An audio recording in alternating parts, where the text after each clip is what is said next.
Maestro, magandang hapon po, Maestro. Magandang hapon din. Magtatanong po sana ako, Maestro uli. Totoo ba mangyayari ang one world religion, Maestro? At totoo ba ang one world government? Anong masasabi mo po dyan, Maestro? Yung one world religion na yan, sigurado na mangyayari dahil ngayon pa lang nag-uumpisa na yan.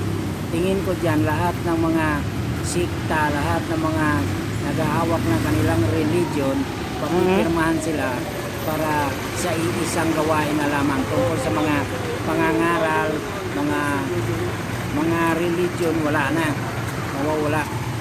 Ibig sabihin, isa na lang ang magiging religion. Pero tingin ko, Christianity pa rin yun, yung religion na yun. Ngayon pa lang, inuumpisa na nila yun.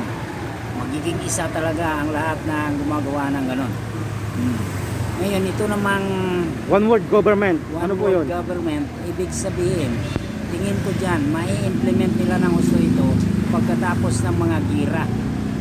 Mai-implement nila. Tapos, parang sisirain muna nila yung economy ng bawat bansa.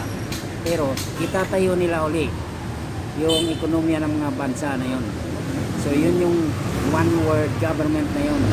Mangyayari. Mangyayari po yan. Mangyayari yun. Pero pahirapan muna nila yung mga tao ngayon dahil magkakaroon ng mga tira, mga ganon. Sana'y maraming mag-subscribe sa akin. Okay po, subscribe na Kaibigan po. ko naman silang lahat eh. Okay, Maestro. Maraming salamat. Maestro, salamat.